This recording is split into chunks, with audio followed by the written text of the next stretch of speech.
పరమతండ్రి, నీకు వందనాలు. నీ కృపచేత మరొక్కసారి ఈ ఉదయకాల సమయములో నీ వాక్యమును మేము ధ్యానిస్తూ ఉండగా, ఈ వాక్యము ద్వారా మీరు మాతో మాట్లాడండి. పరిశుద్ధాత్మదేవ, మా హృదయాలలో ఈ వాక్యము ద్వారా మీరు పనిచేసి మా విశ్వాస ఆత్మీయ జీవితాలను బలపరచమని మేము ప్రార్థిస్తున్నాం. ఈ వాక్యము ద్వారా మేము ఇంకనూ బలపడి నీ రాకడ కోసం సిద్ధపడాలి. అలాంటి కృపతో మమ్మల్ని బలపరచమని యేసు నామములో అడుగుతున్నాము తండ్రి, ఆమెన్. మన ప్రభువును రక్షకుడునైన యేసుక్రీస్తు వారి అతి శ్రేష్టమైన నామాన్ని బట్టి మీ అందరికీ వందనాలు. ఈ సమయములో దేవుని వాక్యములో నుండి పేతురు రాసిన మొదటి పత్రిక 2వ అధ్యాయం 10వ వచనాన్ని ధ్యానం చేద్దాం. పేతురు రాసిన మొదటి పత్రిక 2వ అధ్యాయం 10వ వచనం. ఒకప్పుడు ప్రజగా ఉండక ఇప్పుడు దేవుని ప్రజ అయితిరి, ఒకప్పుడు కనికరింపబడక ఇప్పుడు కనికరింపబడిన వారైతిరి. ఈ పత్రిక ద్వారా పేతురు దేవుని సంఘానికి అనేకమైన విషయాలను తెలియజేస్తూ వచ్చాడు. అందులో ఈరోజు మనం చదువుకున్న వచనములో దేవుని సంఘమైన దేవుని ప్రజలైన మనందరికీ ఒక మాటను తెలియజేస్తున్నాడు. అదేంటంటే, ఒకప్పుడు దేవుని ప్రజగా లేని మనము ఇప్పుడు దేవుని ప్రజలుగా ఉన్నాము. ఒకప్పుడు కనికరింపబడని మనము ఇప్పుడు దేవుని ద్వారా కనికరమును పొందుకున్నాము అని ఈ సత్యాన్ని మనకి తెలియజేస్తున్నాడు. నిజమే, ఈ లోకములో మనుషులుగా అనేకమైన గుర్తింపులు మనుషులు కలిగి ఉంటారు. కొంతమంది వారికున్న చదువును బట్టి, కొంతమంది వారు చేస్తున్న ఉద్యోగమును బట్టి, కొంతమంది వారికున్న ధనమును బట్టి, ఆయా పరిస్థితులను బట్టి అనేకమైన గుర్తింపులు కలిగి ఉంటారు. ఉదాహరణకి చెప్పాలి అని అంటే, ఒక డాక్టర్గా పనిచేస్తున్న వ్యక్తి ఉన్నారంటే ఆయనను సమాజము ఒక డాక్టర్గా గుర్తించి ఆయన డాక్టర్ గారు అని చెప్తారు. ఒక ఇంజనీర్ని ఇంజనీర్ అని చెప్తారు. లేదా ఒక నాయకుడు దేశాన్ని కానీ రాష్ట్రాలను కానీ ప్రాంతాలను కానీ పరిపాలన చేసే నాయకులుగా ఉంటే వారిని నాయకులుగా గుర్తిస్తారు. అంటే మనుషులు వారు కలిగి ఉన్న చదువును బట్టి, వారు చేస్తున్న ఉద్యోగమును బట్టి, వారున్న స్థాయిని బట్టి, వారు కలిగి ఉన్న హోదాను బట్టి అనేకమైన గుర్తింపులు కలిగి ఉంటారు. అయితే ఈ భూమి మీద దేవుని ప్రజలుగా యేసుక్రీస్తునందు విశ్వాసముంచి ఆయన సంఘముగా ఉన్న మనందరికీ దేవుడిచ్చిన ఒక గొప్ప ఘనత, ఒక గుర్తింపు ఏంటి అనంటే, మనము ఆయన ప్రజలము. దేవునికి మహిమ కలుగునుగాక. నిజమే, ఈ లోకములో ఉన్న అనేకమైన గుర్తింపుల కన్నా, ఈ లోకము ఇచ్చే అనేక ఘనతల కన్నా నిజంగా దేవుడు తన కృపచేత, తన కనికరము చేత మనకిచ్చిన గొప్ప గుర్తింపు ఏంటి అనంటే, మనము ఆయన ప్రజలము, మనము ఆయన వారము, మనము ఆయన సొత్తైన ప్రజలము. మనల్ని తన రక్తము చేత విమోచించి వెలపెట్టుకొని మనందరినీ కూడా తన ప్రజలుగా ఆయన చేసుకున్నాడు. ఆయన మనకు దేవుడై ఉన్నాడు. నిజానికి ఈ లోకములో ఒక రాజుగా, ఒక అధికారిగా, ఒక నాయకుడిగా లేదా ఒక హోదాలో ఉండడం కన్నా కూడా ఇది చాలా గొప్ప ఘనత. దేవుని ప్రజలుగా ఉండడం అనేది అది మన జీవితానికి నిజమైన ధన్యత. అంటే క్రైస్తవులుగా, దేవుని ప్రజలుగా ఈ సమాజంలో ఒక మంచి ఉద్యోగం చేయకూడదా, ఒక మంచి స్థితిలో ఉండకూడదా అనంటే నా ఉద్దేశం అది కాదు. కానీ ఈ లోకములో ఎన్ని ఘనతలు, ఎన్ని గుర్తింపులు మనకి ఉన్నా మనము అతిశయించాల్సింది, మనము ఆనందించాల్సింది, మనము గొప్పగా చెప్పుకోవాల్సింది దేనికోసం అనంటే, ఈ లోకములో మనం కలిగి ఉన్న ఘనతలను బట్టి కాదు కానీ దేవుడు మనల్ని తన వారిగా చేసుకున్నందుకు, తన ప్రజలుగా చేసుకున్నందుకు నిజముగా మనం అతిశయించాలి.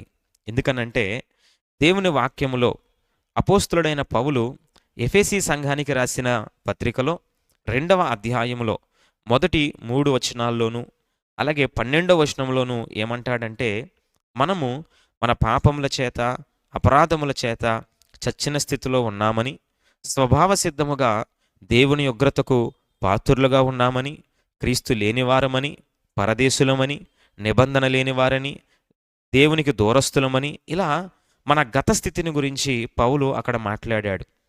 అంటే దేవుని యొక్క ఉగ్రతకి పాత్రులుగా ఉన్న మనం, స్వభావ సిద్ధంగా దేవుని ఉగ్రతకి పాత్రులుగా ఉన్న మనము క్రీస్తుకి దూరస్తులుగా, నిబంధన లేని ప్రజలుగా, పరదేశులుగా ఉన్న మనము ఈరోజు దేవుని ప్రజలుగా మార్చబడగలిగాము అనంటే నిజముగా అది మనం అతిశయించాల్సిన విషయము. నిజానికి ఈ ఘనత మనల్ని బట్టి రాలేదు, మనకున్న దానిని బట్టి రాలేదు. ఎందుకనంటే చూడండి, ఈ లోకములో ఆయా దేశాలకి ఉద్యోగ నిమిత్తము వెళ్ళిన వారు అక్కడే స్థిరపడి ఆ దేశ పౌరసత్వాన్ని పొందుకోవాలని ప్రయత్నాలు చేస్తూ ఉంటారు. అయితే ఆయా దేశాలలో ఆ పౌరసత్వాన్ని సంపాదించుకోవాలంటే అక్కడ ఉన్న నియమ నిబంధనలను పాటించి దానికి అనుగుణంగా వారు ఉన్నప్పుడు ఆ పౌరసత్వాన్ని ఇస్తారు. అయితే దేవుని ప్రజలుగా ఉండే గుర్తింపు మనకు రావాలంటే మన క్రియలను బట్టి, మనకున్న దానిని బట్టి అది జరగదు. కానీ కేవలము ఎన్నిక లేని మనల్ని ఈ దేశములో లేదా ఈ లోకములో, ఈ సమాజములో ఏమాత్రము కూడా యోగ్యత మనకు లేకపోయినా, ఘనత మనకు లేకపోయినా, గుర్తింపు మనకు లేకపోయినా, ఎన్నిక లేని మనల్ని దేవుడు ఎన్నుకున్నాడు.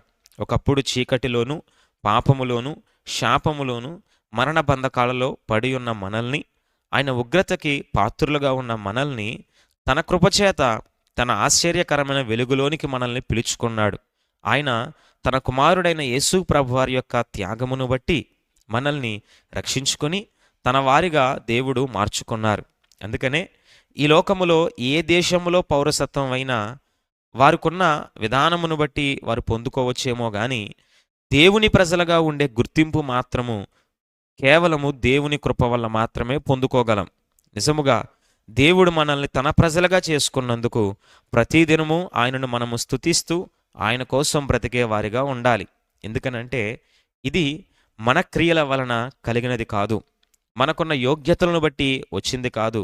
ఒకప్పుడు ఆయన ఉగ్రతకి పాత్రులము, ఆయనకు శత్రువులుగా ఉన్నామని రోమాపత్రిక 5వ అధ్యాయంలో పౌలు చెప్తున్నాడు. కాబట్టి ఈ విధంగా ఉన్న మనల్ని తన వారిగా దేవుడు మార్చుకున్నందుకు నిజముగా మనము ధన్యులము. నిజముగా దీనిని బట్టే మనము అతిశయించాలి. కాబట్టి దేవుడు మనందరికీ ఇచ్చిన ఈ ధన్యతను బట్టి ఆయన ప్రజలుగా, నిజానికి ఈ లోకములో మనకు సరైన గుర్తింపు లేకపోవచ్చు, లేదా కొన్నిసార్లు మనకున్న ఆర్థిక స్థితిని బట్టి, మనకున్న హోదాను బట్టి, మనకున్న చదువును బట్టి మనల్ని కొంతమంది లోకుగా చూడొచ్చు, కొంతమంది ఘనముగా చూడొచ్చు. కానీ ఎవరు ఎలా చూసినా సరే మనల్ని మాత్రం దేవుడు తన ప్రజలుగా చేసుకున్నాడు. ఇంకా చెప్పాలనంటే లోకములో కూడా కొన్నిసార్లు మనల్ని మీరు దేవుని నమ్ముకున్నారు కదా అని అంటారు. మనల్ని దేవుని ఎరిగిన ప్రజలు కదా, దేవుని నమ్ముకున్న ప్రజలు కదా అంటారు. నిజంగా చూడండి, వారు కూడా మనల్ని గుర్తిస్తున్నారు. ఏమనంటే మనము దేవుని వారమని, జీవము గల దేవుని ప్రజలమని, జీవము గల దేవుని ప్రజల యొక్క సొత్తుగా మనము ఉన్నామని లోకంలో ఉన్నవారు కూడా గుర్తిస్తున్నారు. నిజంగా ఇది మన జీవితాలకి నిజమైన ధన్యత, ఆశీర్వాదకరమైన అనుభవం. ఏంటనంటే మనము ఆయన ప్రజలుగా ఉండడం. కాబట్టి దేవుడు మనకిచ్చిన ఈ ధన్యతను బట్టి దేవుని స్తుతిస్తూ ఈ లోకములో మన యాత్ర ముగించేంత వరకు, ప్రభు మన కోసం మధ్యాకాశానికి వచ్చేంత వరకు ఆయన ప్రజలుగా మనం బ్రతుకుదాం. ఆయన నామ ఘనత కొరకు మనము జీవిద్దాం. ఆయన నామానికి మహిమ తెచ్చే విధంగా మనం బ్రతుకుదాం. అలాంటి కృపతో దేవుడు మనల్ని బలపరుచునుగాక. ఈ వాక్యము మనందరిలో 30దంతలుగా, 60దంతలుగా, 100అంతలుగా ఫలించునుగాక. ఈ వాక్యమును వెంటనే మీ అందరి మీదకి యేసు నామములో అబ్రహాం ఆశీర్వాదాన్ని మేము విడుదల పరుస్తున్నాం. మీలో ఎవరైనా బలహీనులుగా ఉంటే యేసు నామములో ఆయన స్వస్థపరిచే ప్రభావము మిమ్మల్ని తాకి స్వస్థపరుచునుగాక. దేవుని కృప, ఆయన ఆత్మ నడిపింపు ఈ వాక్యమును వింటున్న మనందరికీ తోడుగా ఉండి ఆయన రాకడ కోసం సిద్ధపరిచి నడిపించునుగాక. ఆమేన్.